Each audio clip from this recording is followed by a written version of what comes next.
ஒரு சில நேரங்கள்ல ரொம்ப ஈஸி. காவல்துறை மேல ப்ளேம போட்டுட்டு, காவல்துறையில ஒருத்தர சஸ்பெண்ட் பண்ணிட்டு, அவங்க தான் இத ஏதோ பண்ணாங்கன்ற மாரி. அது நான் ஒத்துக்க மாட்டேன்.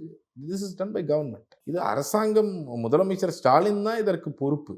இதுல 3 விதமான விஷயங்கள பார்க்கணும் அப்படின்னு நான் நினைக்கிறேன்.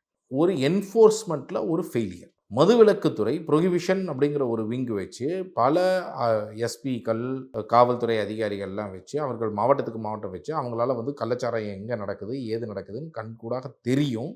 இருந்தாலும் நடவடிக்கை எடுக்கல.